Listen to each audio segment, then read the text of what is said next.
Pupilas em Brasas, desde 2011, nunca me dobrei. No episódio de hoje vamos mergulhar profundamente na obra de Não Existe Amor em SP, um dos maiores sucessos do rapper paulista Criolo. A música lançada em 2011 é um retrato denso e poético da cidade de São Paulo. Mais do que isso, traz à tona uma série de questões sociais, políticas e existenciais. Criolo é muito conhecido pelo seu trabalho extremamente politizado. Não poderia ser diferente nessa música. Vem com a gente conversar sobre solidão urbana, desigualdade social, desilusão com a vida moderna e tantos outros temas propostos pelo rap. Para analisarmos essas nuances e discutirmos como essa obra se conecta com a realidade, não só de São Paulo, mas de tantas outras grandes cidades ao redor do mundo, estão comigo Hilde Júnior do podcast Notas em Azul, Vinícius Eduardo das páginas Sarau SP e Afro ID e também juntamente comigo o Nito Xavier.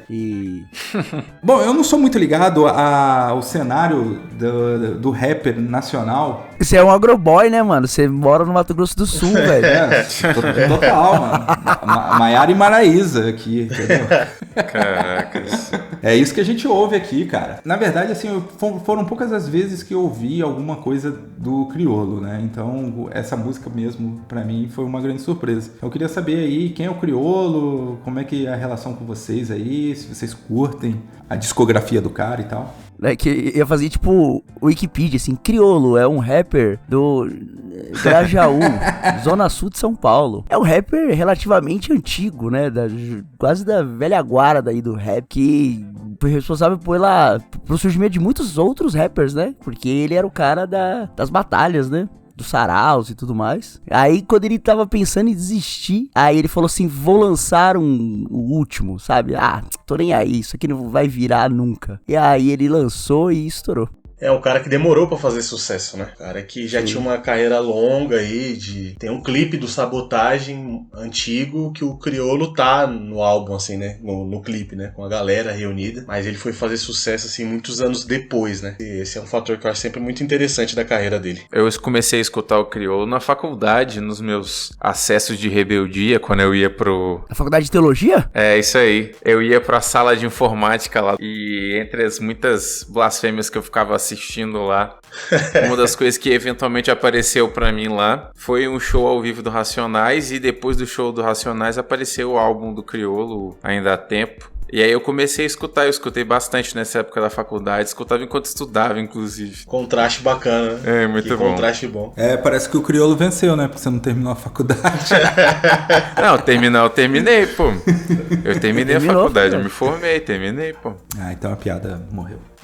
É. Isso não quer dizer que o Criolo tenha vencido, mas ele terminou a faculdade. Cara, não sei quando eu comecei a ouvir Criolo não, cara. Cara, eu também não tenho muito uma memória, assim, específica. Desde muito cedo sempre fui muito ligado com rap nacional, assim. Gosto bastante, é o meu gênero favorito. Eu acho que foi meio que natural. Sempre ouvi muito Racionais. Aí chega ali os anos de 2010, vem um boom muito forte com o Emicida. Eu acho que nesse bolo, o Criolo veio forte. Mas eu acho que nos últimos 5, 6 anos que o Criolo realmente virou, assim, uma referência musical pra mim, assim, de ouvir diariamente, de brisar nas músicas. Pô, eu já fui professor por um período da minha vida, eu levava músicas do Criolo pra sala de aula pra tentar ilustrar alguma coisa da vida, né? Porque é um cara muito profundo, assim, muito profundo nas letras, e até a letra que a gente vai discutir hoje, eu acho que é a mais famosa, mas tem toda essa profundidade aí no rap do Criolo, né? Sou muito fã, tive o privilégio de encontrá-lo aleatoriamente há uns 6 meses atrás, no almoço, mas é um cara de uma profundidade muito louca, assim, nas músicas. O Criolo, você disse que ele é uma referência, tipo, como eu não sei muito sobre o rapper, né? Ele é tipo um Mano Brown, assim, pra galera? Cara, eu acho que Racionais, assim, principalmente a figura do Brau, estão em um outro patamar, assim, né? É o Olimpo do rap brasileiro, né? Mano, tava pensando exatamente nessa palavra. Brau é Zeus, tá ligado? E não só o Brau, mas acho que o Racionais de maneira geral. Mas eu coloco o Criolo muito próximo, assim, próximo mesmo. Eu acho que talvez não tem todo o impacto nas comunidades de São Paulo e do Brasil, assim, nas favelas, nas quebradas, mas o nível, pra mim, é muito próximo. Eu acho que é Racionais, Criolo Criolo e Emicida são o suprassumo do rap nacional, mano. Pô, falou de rap, eu me empolgo, tá? Não fica fazendo perguntinha assim não, senão eu vou embora, tá ligado? E eu acho que questão da relevância também dele nas quebradas, não sei se é só isso, mas tem a questão das letras também, né? Geralmente não são muito diretas. Não. Você pega aquele disco Na Orelha, que foi o que lançou ele, porque ele lançou por último ali, né? Depois ele relançou o disco antigo, mas quando você ouve inteiro, eu tava ouvindo ele ali em 2011, né? 2012, sei lá, quando ele lançou, eu tava lá, eu tava ouvindo. E eu sou velho, então eu ouço o disco inteiro. Pô, eu curto também, pô. Várias vezes, inclusive minha esposa fica um pouco desesperada, assim, tipo, quando eu tenho um disco novo, eu fico ouvindo várias vezes, pra meio que pegar ali, se tem ligação, o que tá acontecendo. E as músicas daquele disco não eram músicas de fácil assimilação, assim. Se você pegar, sei lá, ele faz meio que um partido alto ali da Turma da Mônica, que ele tá falando de tráfico de drogas, não é direto. Confronto de entendeu? facção e tal. E não é aquela pegada assim, tipo Facção Central, que é maravilhoso Facção Central, mas Facção Central é direto, sabe? A Pomba Branca tem 2 tiros no peito. Você vai ouvindo Facção, ou vai ouvindo Racionais lá no início, lá do Homem na Estrada, e você vai andando, sei lá, pelo Capão Redondo, você fala, tá, é isso, tá claro, assim, tá direto. O Criolo, ele tem uma poética diferente, assim, de muitas metáforas na letra. Eu acho que isso talvez atrapalhe um pouco. Eu acho que esse é o ponto, né? Eu acho que o Racionais consegue se conectar tanto com a quebrada porque é aquele rap mais sujão mesmo, aquele rap mais escancarado, né? Citou aí o Homem na Estrada, que vai falar de um corpo jogado na beira da estrada, que era a realidade de muitas pessoas, né? Enquanto eu acho que o Criolo tem essa... Eu acho que ele eleva o nível artístico do rap, assim. Eu acho que esse é o ponto, o nível poético, de até certa forma, né? Ele segue por um outro caminho e que eu acho que para a população, assim, do dia a dia, da correria, acaba, como o Nito citou muito bem, acaba tendo essa dificuldade de uma aproximação maior para conseguir compreender o que o cara tá querendo dizer. E querendo ou não, eu acho que a música dele que é mais famosa é a música que ele transmite de forma mais aberta, assim, de forma mais suja também. Eu gosto desse termo sujo no meio do rap, porque é aquela coisa mais escrachada. Eu acho que essa letra que a gente vai falar aí, eu acho que ela tem disso aí. Tu acha que ele seria algo, enquanto Racionais é algo mais direto e até assim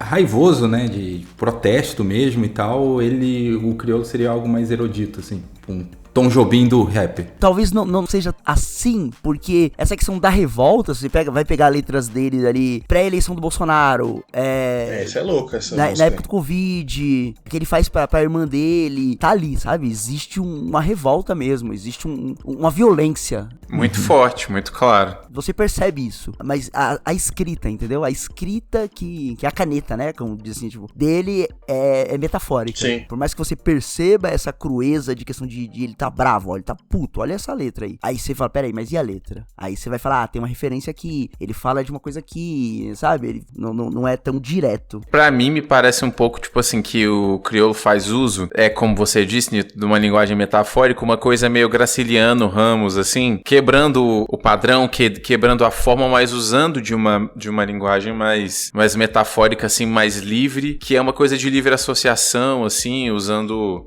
bastante da poesia mesmo, assim, num sentido mais, talvez erudito, talvez mais conceitual, né? Mas sempre tentando transmitir sempre a mesma história, né? Sempre a mesma perspectiva de alguém numa posição desavantajada, né? Buscando justiça e tal. Eu tava pensando nisso hoje mesmo, assim. É um pensamento já antigo, mas retomei esse pensamento hoje. O rap, e eu acho que principalmente a figura... Eu vou citar o Racionais, porque a gente tá fazendo essa comparação, mas até mesmo as músicas que são mais diretas do Racionais, tem um eu lírico muito forte envolvido, tem toda uma história que tá sendo construída, e eu percebo que as pessoas às vezes não conseguem entender que é um eu lírico, que é uma história que tá sendo construída, que óbvio, tá refletindo uma verdade da favela, tá refletindo uma verdade das comunidades pelo Brasil, das comunidades em São Paulo, mas que ainda assim é arte no sentido de ter essa história que tá sendo contada, esse eu lírico, esse personagem que tá sendo montado. Então tem uma música do Racionais que é Eu Tô Ouvindo Alguém Chamar Meu Nome, que é um baita de um personagem que o Brau tá montando ali, e eu vejo que às vezes as pessoas não conseguem fazer essa associação e acham que é realmente a vida do cara, tá ligado? Tanto que Charlatão em Igreja ganhou muita grana com isso, né? Falando que era o personagem da música. Exatamente, que era um personagem fictício. Aí eu acho que o Criolo, ele se utiliza também dessa construção de uma história, da construção de uma ideia através da arte, né? Eu acho que esse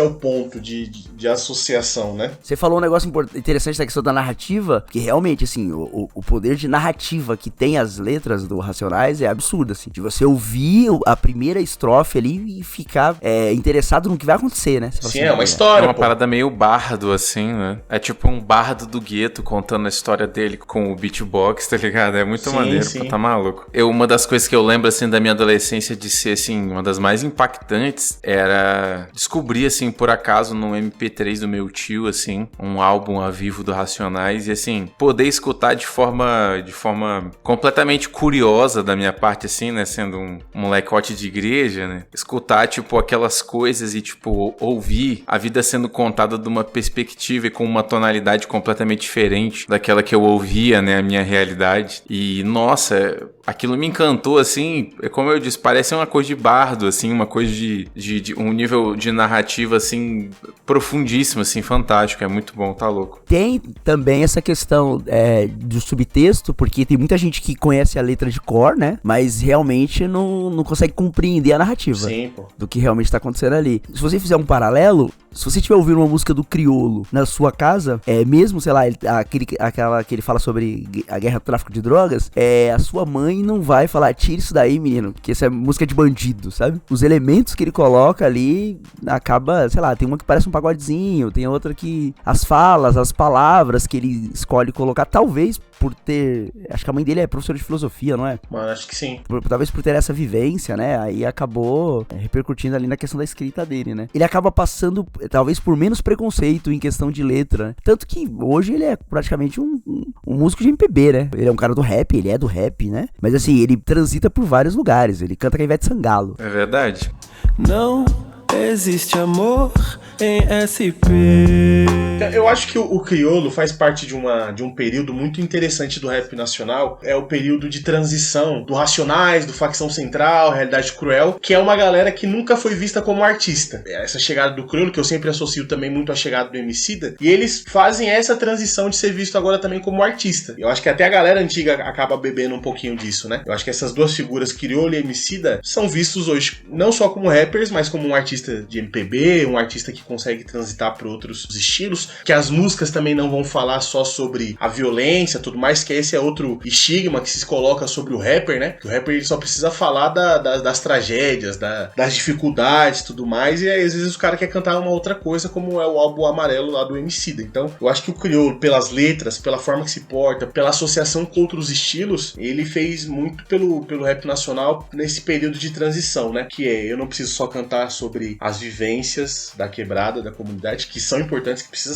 continuar a cantar hoje, mas eu vou começar a transitar também para um campo mais artístico e vou poder me ver como artista e vou poder ver a música que eu escrevo como arte, como qualquer outra arte que tem no mundão ou no Brasil, né? Você falou uma coisa interessante, que talvez ele não tenha feito sucesso antes, porque não tinha talvez mercado. Não era o momento, né? Realmente, né? Quando surge Emicida, Rashid, Projota e tal, que aí surge uma outra etapa, né? Outra geração do rap, meio que é mais fácil resgatar o Criolo agora, né? Faz mais sentido. O que eu acho engraçado é que vocês que são mais de São Paulo e tal, vocês têm uma pegada do rap que pra mim, que sou carioca, que é completamente diferente, né? A nossa referência de rap é Gabriel Pensador, D2, né? Marcelo D2. E você vê que nas letras e na forma e tal, ela é completamente diferente, o rap que eles fazem, né? E eu acho que talvez isso tenha muito a ver com a condição sociopolítica da cidade, especificamente de São Paulo, né? De trazer essa diferenciação, enquanto o Marcelo D2 e o Gabriel Pensador, eles são mais... Não quero usar essa palavra pejorativamente, mas são mais fanfarrões. Essa galera aí que o Vinícius colocou aí da Trindade e tal, né? De Racionais, Criolo e Emicida, ele já tem outra pegada, né?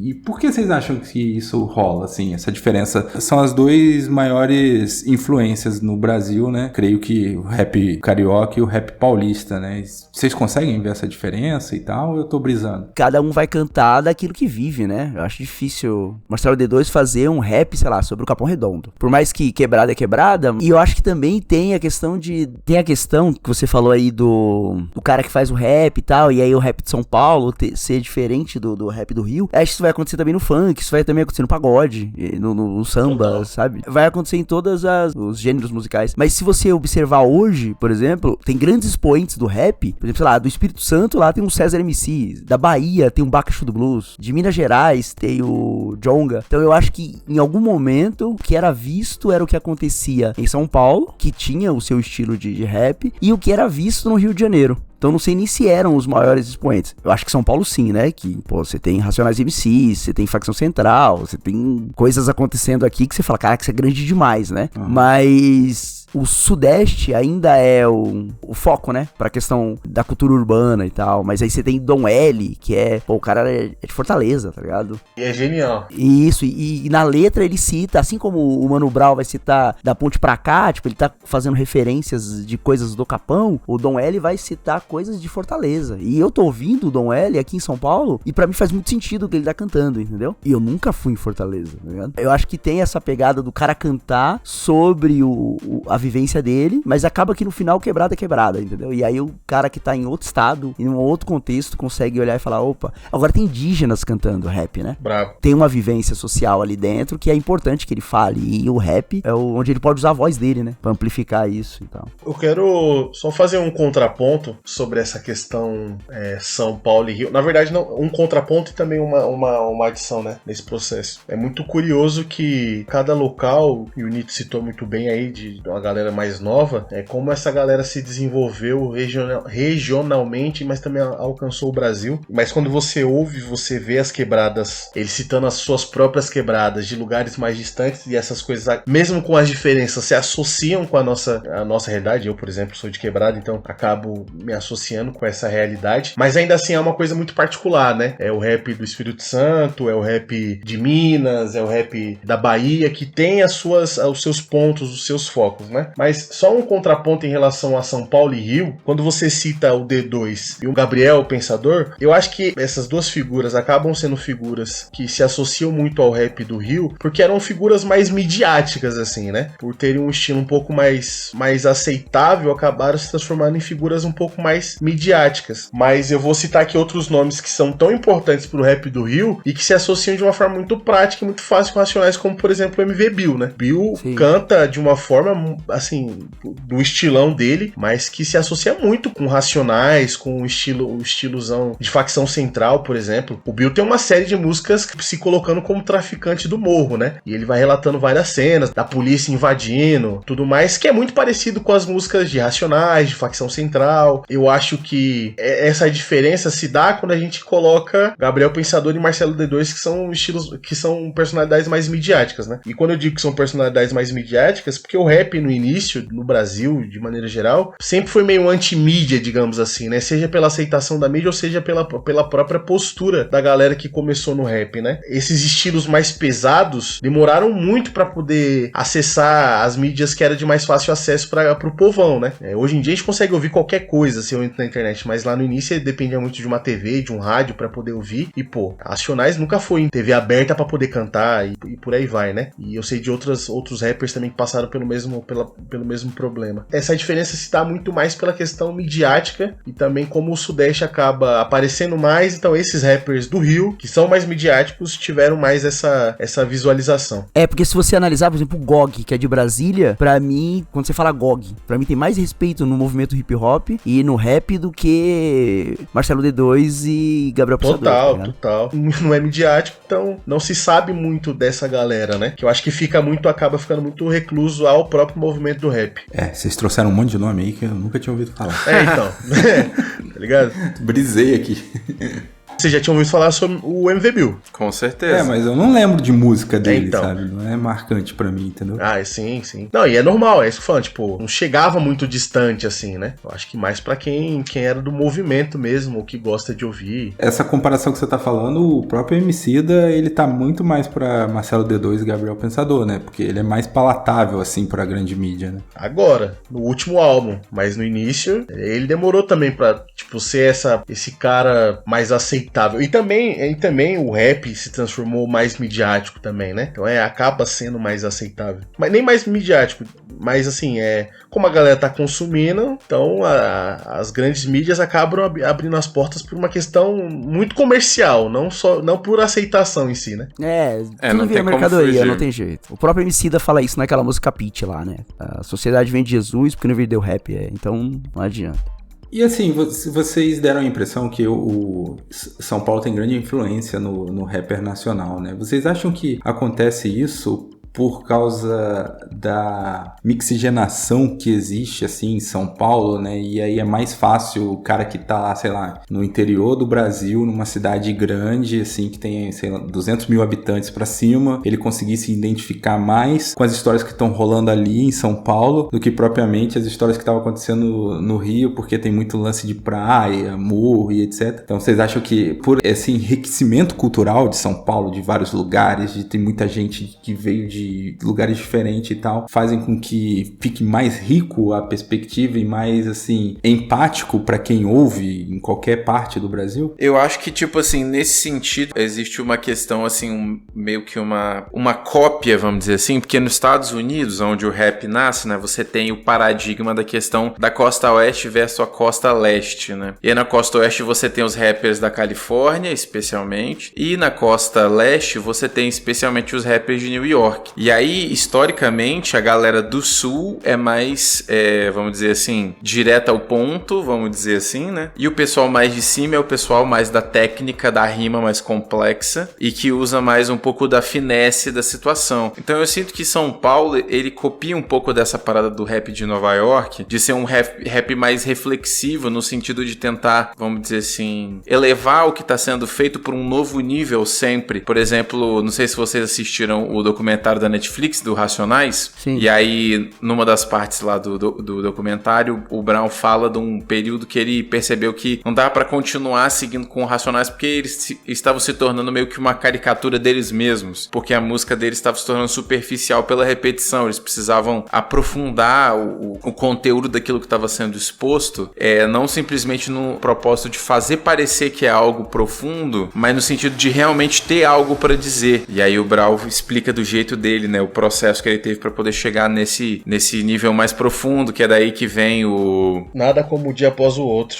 Esse álbum, por exemplo, ele vem primeiramente dessa necessidade de refletir, né, sobre a profundidade, sobre a qualidade do que está sendo produzido. E eu sinto que São Paulo, todos os rappers que despontam em São Paulo, de alguma forma são rappers que estão tentando fazer algo novo e interessante e diferente para se destacar. Eu sinto que isso chama atenção porque eventualmente algo vai se conectar com você. Se tiver sempre gente tentando coisas novas, sempre vai ter coisas novas tentando conectar com você e eventualmente algo vai te encontrar. Eu sinto que é um pouco disso, sabe? Acho que também tem a questão histórica, assim, começou em São Paulo, né? O primeiro movimento forte do rap começa em São Paulo. Acaba que se transforma em referência, né? Acho que naturalmente acaba se transformando em referência. E eu acho também que o rap e o hip hop é um movimento urbano, né? E eu acho que durante a década de 80, acho que nenhuma cidade do país tinha uma urbanização no nível de São Paulo, né? Já chegava a ser caótico, assim, e tal. Faz sentido, né? Nascer nesse lugar, assim,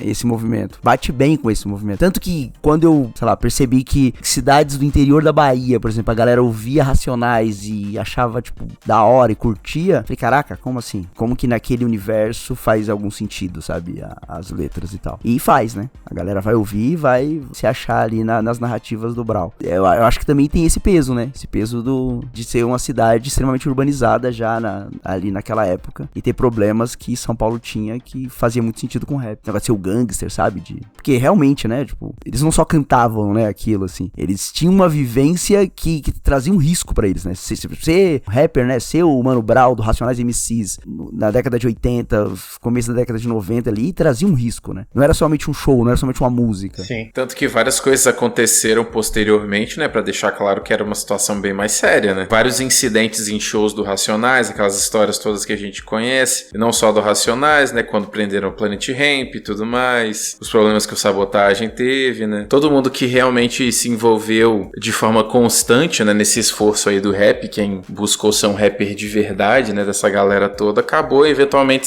sendo afetado negativamente, né? Pela força do Estado aí. Não existe amor em SP.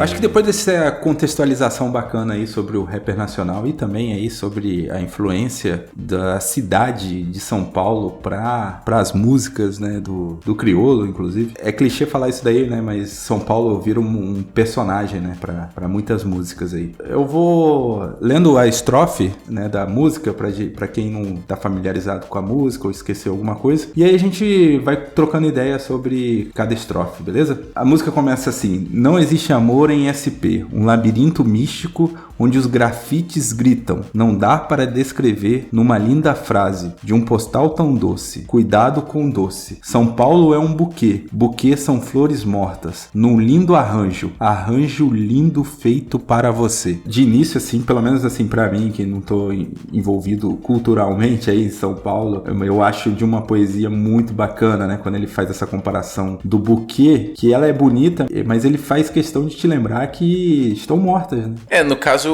é um símbolo, né? Mas é um símbolo bem falso, no fim das contas, né? Porque essa questão toda das flores, né, tem um significado muito complexo por detrás, né? Tudo isso aí remonta ao período feudal. No período feudal, ter terra era ter tudo, né? Quem tinha terra tinha tudo, era o dono do mundo. E aí, tipo assim, as pessoas que tinham terra suficiente para poder plantar comida e sobrar para poder plantar flores, eram pessoas muito ricas. Então, dar uma flor para uma mulher significava absoluta riqueza. Daí, na Holanda, você vai ter toda a crise das papoulas lá, devido à bolha de especulação das papoulas. Mas não tem nada a ver, né, com o que a gente tá falando aqui. A questão é a seguinte: essa simbologia toda das flores, ela tem essa questão toda da representação de você ter o suficiente para poder esbanjar, né? E São Paulo tem muito disso. Tipo assim, eu tava em São Paulo no final de semana passado, né? Eu gosto muito de viajar para São Paulo. São Paulo tem para mim um significado meio ambíguo, assim, e eu sempre que vou só a passeio, gosto bastante, a despeito de tudo aquilo que a gente sabe, né? Quando você está lá, quando você passa pelos ambientes, né? Especialmente os ambientes de viagem, pelo aeroporto e tal, você vê, assim, por alguns segundos, os relances da vida que as pessoas que estão no controle dessa cidade têm, né? Então você passa, por exemplo, lá no aeroporto de Guarulhos, tava passando assim, e aí tem níveis da sala VIP, né? Do aeroporto. Então tem o aeroporto, tem a sala VIP, e aí na entrada da sala VIP tem uma plaquinha falando, ó, esse é o nível tal, esse é o nível tal, esse é o nível tal. Para cada degrau que você sobe, tem mais um para você subir, né? E eu sinto que São Paulo, no fim das contas, é exatamente isso, como qualquer outra grande cidade aí dentro do capitalismo. No fim das contas,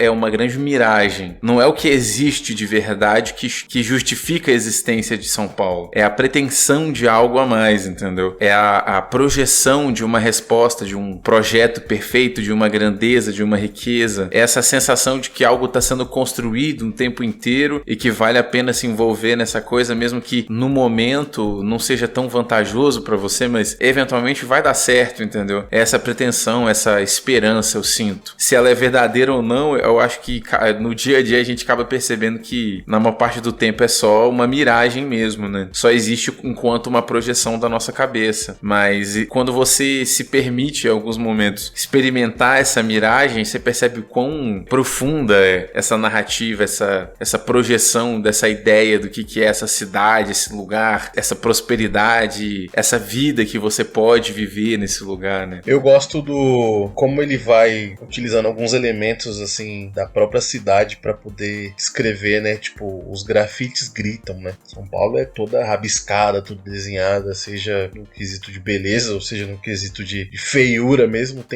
São Paulo é sempre muito rabiscado, assim, né? A própria cidade, eu acho que alguém citou aqui, né? A própria cidade como personagem, ela mesmo tá se denunciando, ela mesmo tá gritando de certa forma, ela mesmo tá expondo quem ela é, né? Essa questão dos grafites em si, eu lembro da primeira vez que eu fui pra São Paulo, em 2012, e pra mim, que sou daqui do Espírito Santo, né? Que tem as suas regiões periféricas, assim, e tem bastante pobreza e crime, como qualquer outro lugar, mas pela diferença diferença de tamanho, né? Então as coisas são menos ostensivas, vamos dizer assim. E aí chegando em São Paulo, vendo aqueles grafites e tal, em todo lugar, pra mim, no primeiro momento aquilo aí já deixou claro, tipo assim, que pulsa uma certa agonia constante nessa cidade, sabe? Existe um atrito existencial imposto a todo mundo que tá aqui, por essa panela de pressão que é esse lugar aqui, por essa força que mantém todas as pessoas juntas, que não é uma força saudável, sabe? E isso você sente num primeiro momento, assim, sabe? Quando você chega numa marginal Tietê, assim, e você vê aqueles carros parados em algum momento, assim, ou então o rio completamente sujo, nojento, aquilo imediatamente deixa claro pra você de que esse lugar aqui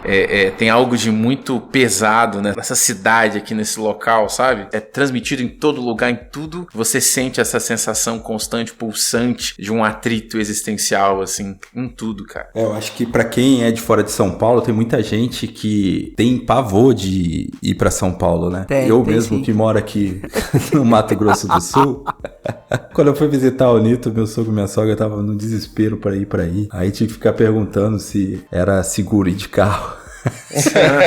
Não, mas assim, pra gente que é do Mato Grosso do Sul aqui, a galera prefere ir pra praia do Paraná do que ir pra praia de São Paulo, mesmo sendo às vezes a mesma distância, ou até menor, porque tem pavor de passar em São Paulo. Aí, eu prefiro ir pro Paraná, porque aí eu não preciso passar em São Paulo, sacou? Eu acho que ele expressa bem isso daí logo no início da música, tipo, é um labirinto mesmo pra galera que tá chegando e ver aquela loucura e tal, e pra galera, por mais que assim, existe um contexto de periferia em todas as cidades pequenas do Brasil e tal, essa cultura do grafite, ele é muito forte em São Paulo, né? E o grafite, ele é muito pejorativo pro resto do país. Tem muita gente que ainda torce o nariz para o grafite. Então, quando você entra nessa cidade gigantesca que vai te engolir, e aí tu cai num lugar onde tem um monte de grafite, tu falou, cara, vou morrer aqui. Porque ele fala que o grafite grita, né? Os grafites gritam, né? Imagina pro cara que tá chegando.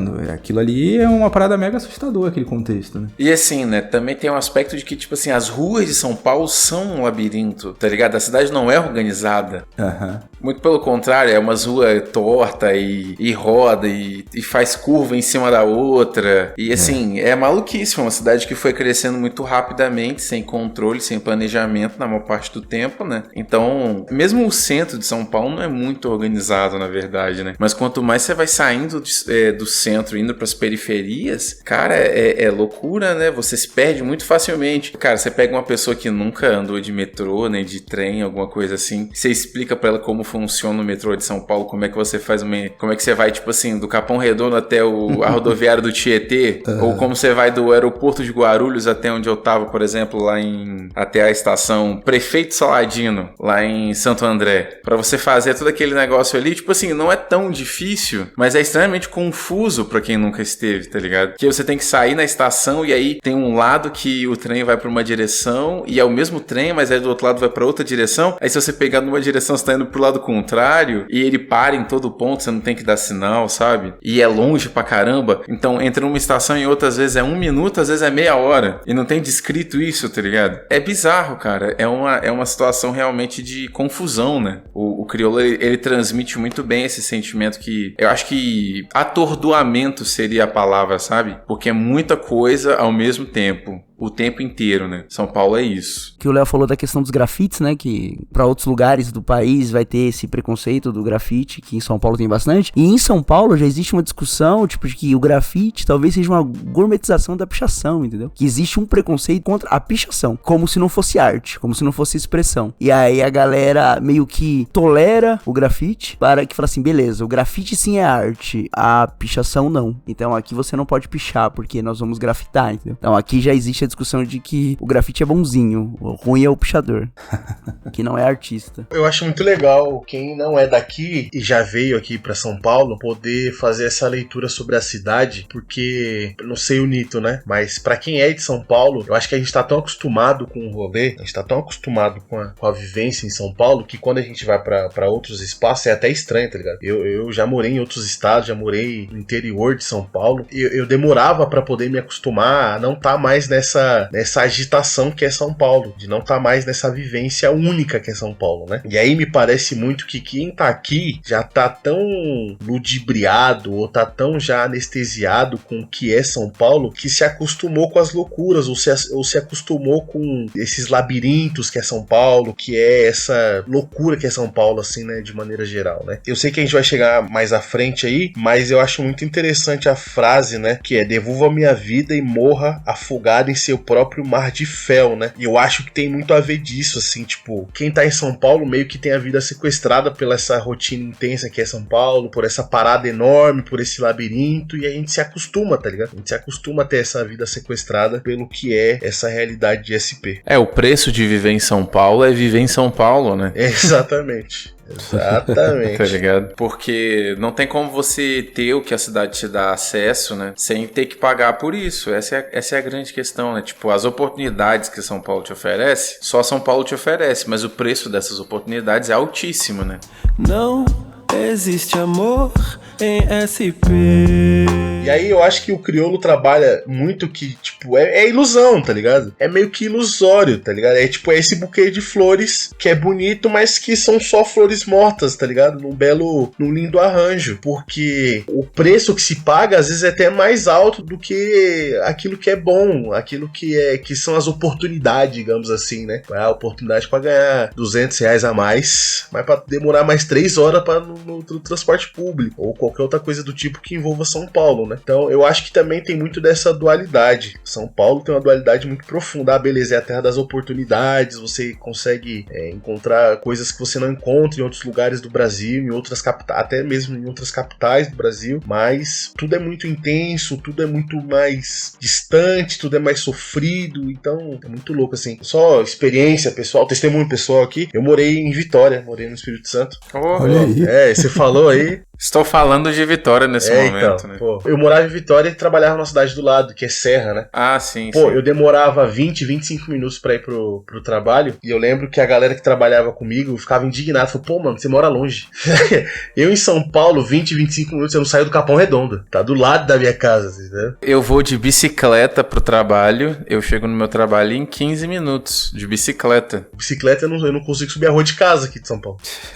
Se eu falar o preço aqui que eu pago no meu kitnet, vocês não acreditam de tão barato, tá ligado? E é tipo assim, literalmente na segunda maior avenida aqui da cidade. O preço pelas oportunidades, eu acho que o crioulo trabalha muito bem essa ilusão do que é São Paulo. Existe uma forma de pensar também, né, em São Paulo, assim, quem mora há muito tempo. Eu, por exemplo, moro aqui no Jardim Mitsutani. Não quer dizer nada pra quem é de fora de São Paulo e, na verdade, se você estiver fora da região aqui do Capão Redondo, Campo Limpo, você já nem sabe onde é. Só quem é da Zona Sul sabe. Quando eu comprei meu apartamento, a galera falou, mas você vai comprar um apartamento? Por que você não compra pra lá do Morro do S? Porque na mente do morador do Capão Redondo é que, tipo assim, quando você mora pra lá do Morro do S, você tem uma facilidade de acesso, né? Porque, como o Vini falou, em meia hora eu não saio do Capão, tá ligado? Meia hora de carro, meia hora de ônibus, é muito difícil sair do Capão nesse tempo. E, só que, tipo, eu sou professor, tá ligado? Eu moro no meio entre as duas escolas que eu trabalho. Então eu consigo ir pra escola que eu trabalho de manhã a pé. Aí eu pego um ônibus só porque é questão de tempo que eu preciso passar em casa pra almoçar, mas, né? E aí eu vou pra outra escola. Você tá em São Paulo, você almoça em casa, velho. Olha que Isso. Pois é. Da outra escola, eu volto andando pra casa no final do dia. Dentro de São Paulo. O que falavam pra mim é, não, mano, por que você não vai, tipo, você não pega uma oportunidade, né? Tipo, já que você tá pensando em comprar um apartamento, já aproveita, né? Vai depois do Morro do Oeste, assim, passou do Morro do Oeste, já pega menos trânsito. Você fala, peraí, pegar trânsito como se eu vou andando, tá ligado? Trânsito hoje na calçada. Não faz sentido. Essa parada da terra das oportunidades acho que reflete bem a próxima estrofe da música, né? Ele diz assim, os bares estão cheios de almas tão vazias, a ganância vibra, a vaidade excita, devolva a minha vida e morra, afogada em seu próprio mar de fel, aqui ninguém vai pro céu. Eu não sei se os caras estão falando aí da Faria Lima, mas eu acho que esse discurso meritocrático em São Paulo, talvez ele pegue muito, cara, porque porque São Paulo, ela tem essa visão pra quem tá de fora de, um lugar de oportunidades, mas um lugar que a galera trabalha muito e tal, e é vergonha dizer que você trabalha pouco, sabe? E aí eu acho que é por isso que, um cara que, sei lá, nasceu, viveu, cresceu em Goiânia, ele prefere tentar uma carreira política em São Paulo, porque o discurso dele é meritocrático, que vai pegar mais em São Paulo do que Goiânia, né? E outra parada da hora, esse negócio dos bares estão cheios, almas estão vazias, pegando essa ideia da oportunidade e do meritocrático da Faria Lima, é que os caras estendem aqui em São Paulo, não sei se todos os lugares do país é assim, mas aqui em São Paulo existe um negócio chamado happy hour. É meio que o cara estende o trabalho dele pro bar, tá ligado? Não é um momento de lazer, é o trabalho dele no bar, porque o cara vai pro bar, mas ele vai falar do trabalho. Se ele for com o chefe dele, por exemplo, ele vai ter que tomar cuidado até da forma que ele se comporta lá, que pode ser que na segunda-feira ele seja demitido, tá ligado?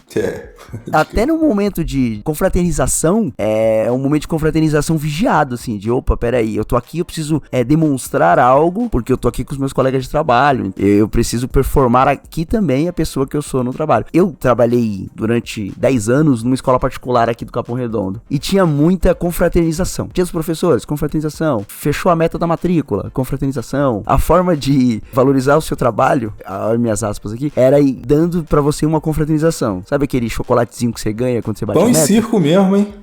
É porque é uma forma, né, que as empresas fazem, né? Tipo, parabéns, você cumpriu a meta. Vamos, toma esse chocolate, ou vamos para uma confraternização.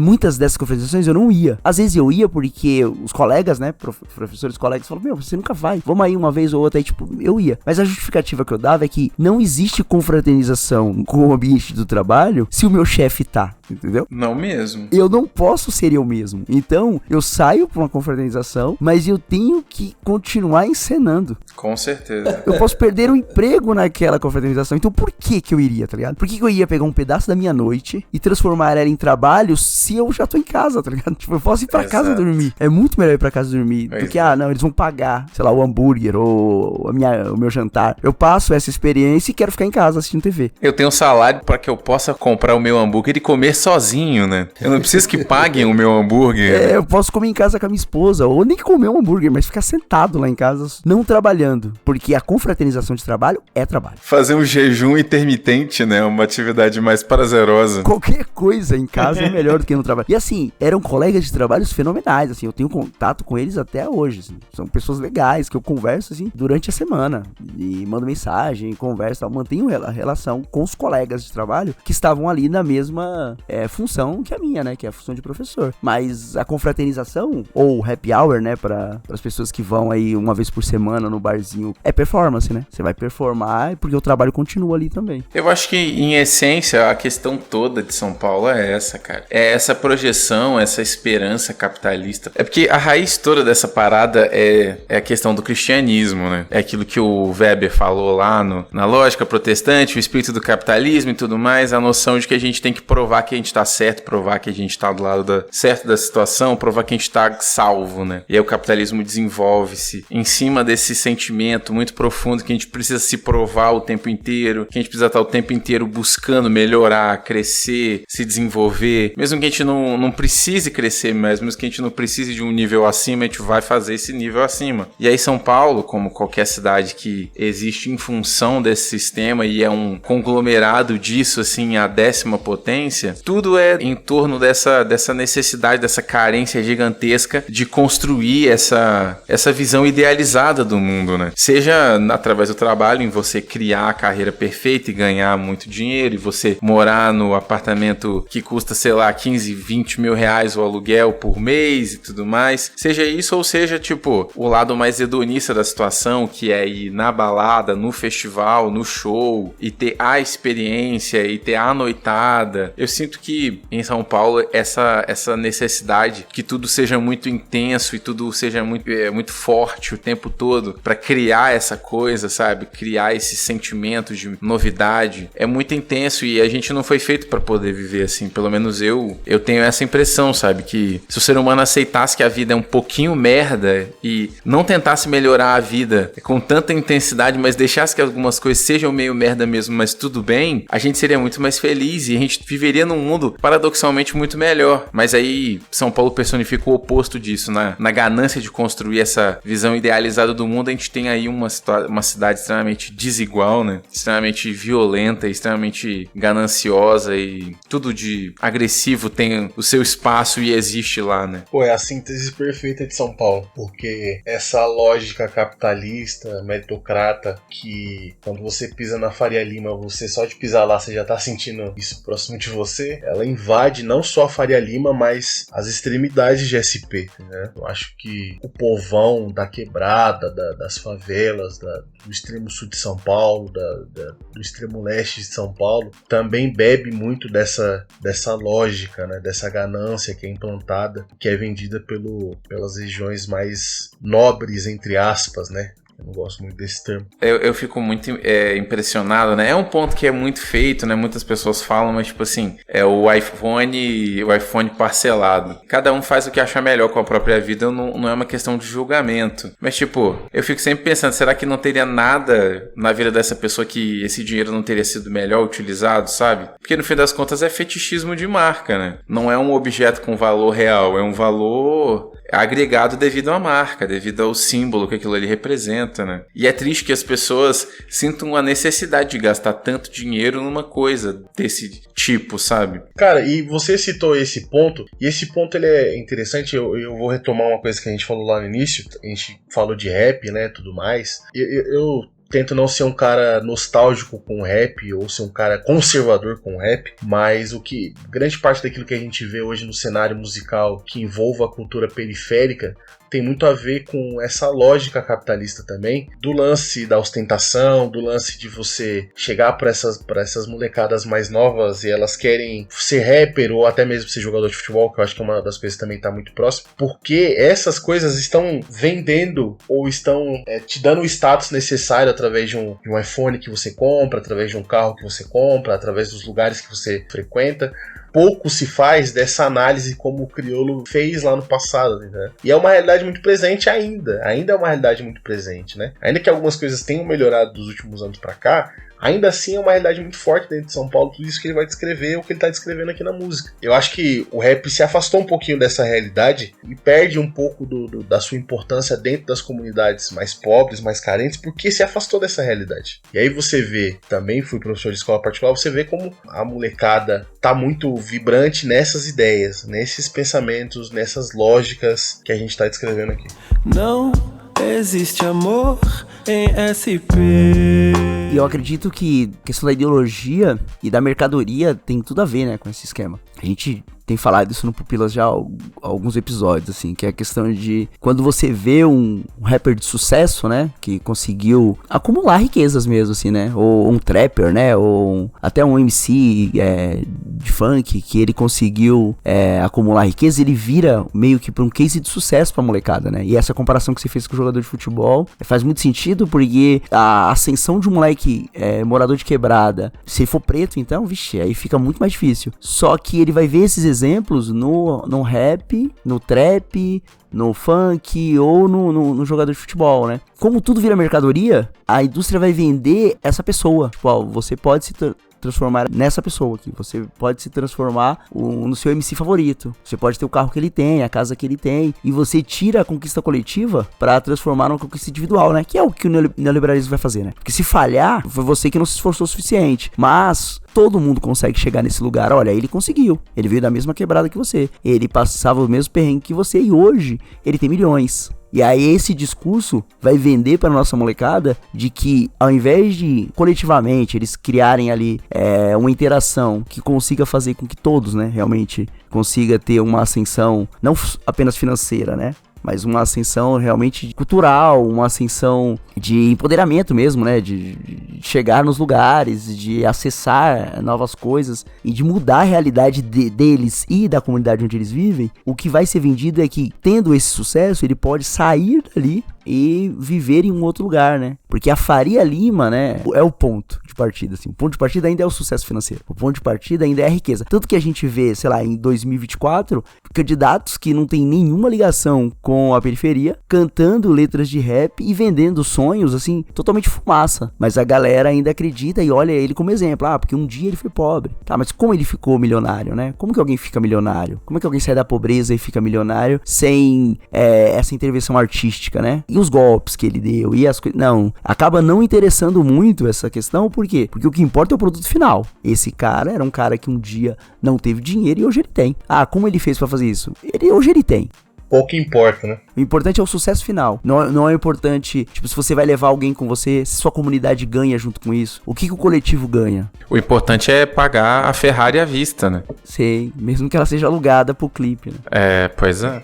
Essa é a questão, no fim das contas. Tipo assim, numa cidade onde ganância, desejo é o fator primordial que une as pessoas, não tem como ter amor mesmo, pô. Porque o amor é aceitar o que existe, né? Amor é você olhar pro lado e falar, pô, essa pessoa que tá aqui do meu lado não é perfeita, mas, pô, que bom que essa pessoa tá aqui do meu lado, sabe? Isso é amor. E aí, num lugar onde você tá o tempo inteiro buscando algo, e buscando primeiramente provar, né, pra si alguma coisa, através dos outros, através de um trabalho, através da ascensão social e tudo mais, quando você parte desse pressuposto já de ausência interna, de carência interna, você não vai encontrar nada, né? Você vai só encontrar mais carência, porque nada vai te satisfazer. E é por isso que você anda por São Paulo e você tem essa sensação que, ao mesmo tempo que é um lugar de, realmente, muitas experiências diferentes, você conhece pessoas diferentes, você tem culturas, literalmente, de cantos opostos do mundo, se encontrando em bairros, né, um do lado do outro ali e tal, e experimentar tudo isso é muito maneiro, é muito interessante, assim, você poder ir lá e comer uma comida diferente, ver pessoas diferentes e comprar coisas que você não compraria na sua cidade, e vai no mar,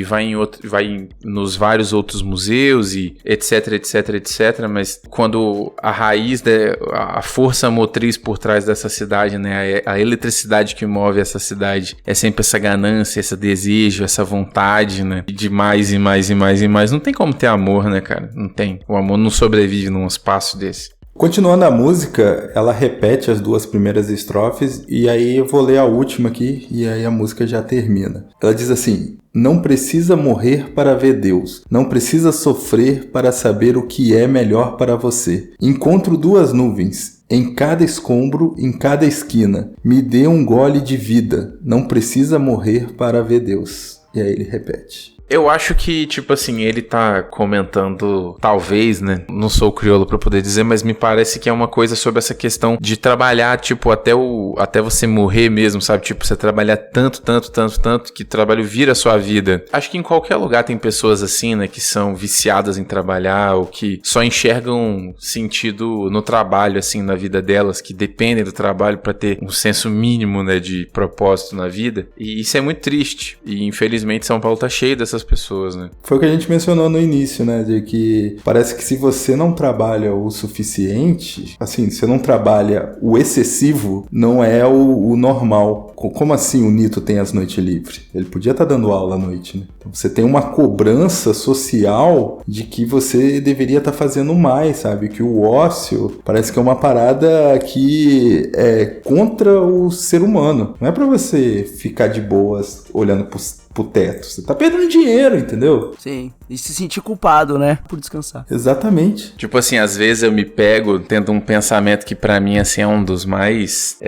absurdos, mas que pra mim demonstra o quão falsa é essa noção toda da vida, dessa perspectiva apenas da ganância, sabe? Às vezes eu me pego assim, num sábado ou domingo que eu não tô trabalhando, né? Percebendo que, tipo assim, eu passei, tipo, 4, 5 horas sem pensar em nada do trabalho e me julgando por isso. Já me peguei várias vezes, assim, tô lá de boa, sei lá, assistindo um filme com a minha namorada, e aí eu penso, caracas, aquele problema que sexta-feira, quarta-feira eu tava completamente obcecado no trabalho, não pensei nele esse dia inteiro aqui, e aí instintivamente é uma sensação de culpa, no sentido que eu devia estar pensando nessa parada e tentando resolver, mesmo no meu tempo fora do trabalho. Aí eu fico pensando, meu Deus, quando foi que isso entrou dentro de mim, tá ligado? Porque eu não era assim, eu não fui sempre assim, mas agora eu sou, agora em alguns momentos eu me vejo sentindo culpado por não estar pensando no trabalho no momento que eu tenho o direito de pensar em qualquer outra coisa que não seja trabalho, mas tá dentro de mim, de alguma maneira essa mensagem passou pra mim. Pô, tem outra coisa que me vem na cabeça que eu acho que pode ser só maluquice também da minha cabeça, mas tem dessas duas frases assim, né? Aqui termina a última estrofe, né? Aqui ninguém vai pro céu e depois não precisa morrer pra ver Deus. Eu acho que também é um reflexo religioso de São Paulo, assim. O que mais você encontra nas extremidades de São Paulo, nos bairros mais pobres, é igreja e bar, né? Que você mais tem em São Paulo. E de certa forma, eu acho que esse pensamento religioso, ele se conecta profundamente, de forma negativa, com toda essa construção que a gente fez aqui, né? Desse lance meritocrata de São Paulo, dessa vida de performance de São Paulo, que o cara passa a semana toda tendo que performar durante o trabalho dele, vivendo essa ilusão, e quando ele chega no final de semana ele vai para um ambiente religioso, isso também acontece, onde ele precisa continuar performando de certa forma, né? Precisa também estar vestindo uma roupa ali, ele tirou a roupa do trabalho e agora está colocando a roupa da igreja, ou algo do tipo assim, né? Só que aí ele vai escancarar as entranhas de São Paulo e ele vai falar, pô, aqui ninguém vai pro céu, pô. Nessa vida louca que a gente vive, que as almas estão vazias nos bares, ou que a ganância vibra na nossa realidade, aqui ninguém vai pro céu. E também o lance do sofrimento, né? Que também é uma lógica meritocrata, mas que também invade o ambiente religioso, que é você precisa sofrer para você alcançar alguma coisa, você precisa trabalhar enquanto eles dormem para poder alcançar alguma coisa, e a vida religiosa também reflete muito desse pensamento, né? Você precisa passar por uma jornada de libertações, de durezas, para que você possa alcançar e ver a Deus, ou alcançar algum patamar espiritual diferente, ou alcançar o céu, né? De maneira geral, como muitas religiões cristãs vão falar sobre. Então eu acho que, não sei se é loucura da minha cabeça, mas para mim faz muito sentido como o discurso religioso, ele potencializa essa cidade que a gente construiu aqui como personagem. E não é à toa, né, que as denominações aí neopentecostais que tem essa teologia da prosperidade, que não tem nenhuma preocupação com o céu, nem com nada, é só sobre ganhar dinheiro, sobre conquistar, sobre receber bênção. Estão aí em São Paulo em peso fortíssimo, né? E a sede estão aí, né? Então não é à toa, né? Esse discurso religioso que usa da narrativa da Bíblia para poder justificar uma visão bem complicada, né? Aí de bênção e de salvação e tudo mais, ela encontra um público perfeito em São Paulo, né? Porque são pessoas que na sua maior parte está extremamente oprimida, né? Cansada, exausta do trabalho e tá tentando e todo mês tá morrendo na praia, né? Parece que nunca chega. Todo mês tenta economizar alguma coisa, tenta diminuir os gastos e nunca consegue. E aí vem uma promessa divina. Não, a solução é você pegar desse dinheiro que você não tem mais e dar para Deus, que vai resolver tudo. Ele vai te dar em dobro, em triplo, em quádruplo. É complicado, bicho, é complicado. A gente busca arte assim para vários motivos, né? Eu vejo como a música ela não tem preocupação nenhuma de ser positiva, não tem nenhuma intenção de produzir esperança ou de produzir uma perspectiva diferente. Ela é nua e crua, assim, total, né? Mais no campo da desesperança do que da esperança, de maneira geral. E eu acho que é importante, é a loucura de conseguir refletir fielmente o que realmente acontece em São Paulo e que influencia a vida das pessoas. E não só em São Paulo, né? Eu acho que São Paulo é a síntese, eu acho que é o ápice, digamos assim, do que a gente enfrenta enquanto sociedade, enquanto mundo, de maneira geral, né? É o que potencializa. São Paulo potencializa todas essas coisas, né? A meritocracia, essa lógica neoliberal, essa ganância, esse lance vazio. Acho que a vida de maneira geral passa por isso, mas São Paulo potencializa todas essas coisas. Entenderam alguma coisa?